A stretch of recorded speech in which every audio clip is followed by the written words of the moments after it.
사드 사태 이후 중국인들이 다시 한국 면세점에 몰려들고 있습니다. 12일 오후 3시 서울 을지로 롯데면세점은 그야말로 문정성시를 이뤘습니다.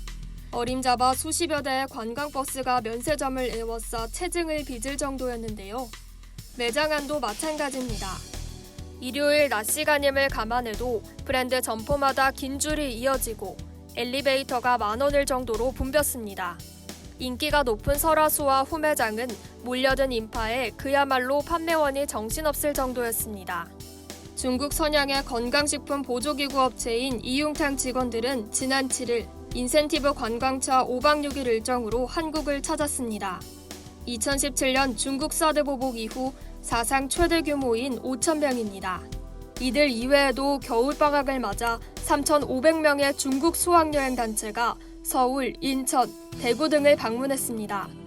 이들은 지난 10일부터 다음 달 초까지 7회에 걸쳐 한국을 방문할 예정입니다. 최근 3년간 단일 수학여행 단체로는 가장 큰 규모입니다. 사드 사태 이전인 2016년 한국을 찾은 중국인 관광객은 807만 명으로 정점을 찍었습니다. 사드 사태 이후인 2017년 417만 명으로 급감했고 2018년 479만 명으로 소폭 상승했는데요. 2019년에는 551만 명이 한국을 찾으며 중국인 관광객이 점점 상승하는 수치입니다. 중국인들의 방문이 점차 늘어나자 면세점 업계는 한알령 해제에 관심이 쏠렸습니다. 롯데 면세점을 보면 지난 10일 1,000명, 11일 2,000명, 12일 1,000명 등 4,000여 명이 찾았습니다. 이들은 시간대별로 조를 짜서 매장을 방문한 것으로 전해졌습니다. 이들이 롯데 면세점을 찾은 것은 상징적 의미가 큽니다. 중국은 2017년 사드 사태 이후 한알령을 내세우며 사드 부지를 제공한 롯데그룹 계열 사업장 이용을 금지했습니다. 이로 인해 3년간 롯데 면세점이나 백화점, 롯데월드에서 중국인 단체 여행객의 모습을 찾기 어려웠습니다. 롯데 관계자는 공식적으로 허용된 것은 아니지만 중국 정부의 묵인 없이 단체 관광객이 롯데 면세점을 방문했을 것으로 보이지는 않는다고 말했습니다.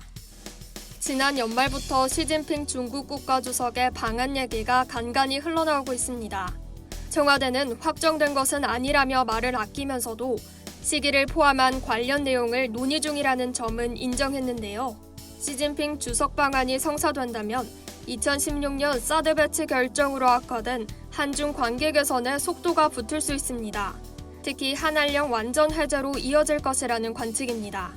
중국 내에서 한국 관광 수요가 높아지는 건 역시 한알령 해제 관측에 힘을 실고 있습니다. 중국도 정치적 관계를 떠나 자국 내 여행 수요를 한알령으로 계속 묶어두기엔 부담스러웠다는 뜻입니다.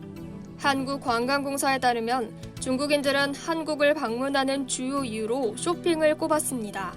쇼핑이 1위를 차지할 만큼 중국 여행객들의 경비도 1인당 평균 약 223만 원으로 높은 편입니다. 한국을 방문하고 싶은 또 하나의 이유는 K-팝, K-뷰티 등의 K-컬처라고 할 수 있는데요. 한알령으로 단체 관광객은 묶여 있었지만 개별 관광객은 꾸준했던 이유이기도 합니다. 방탄소년단, 엑소 등의 K-팝과 저렴하고 다양한 화장품 브랜드들이 개별 중국 관광객을 한국으로 불러 모은 거죠. 면세업계 관계자는 한알령이 완전히 해제돼야 중국 큰손이 대규모로 입국할 것이라며 시진핑 주석 방안이 이뤄진다면 면세점 매출 증가율은 급반등할 수 있다고 말했습니다.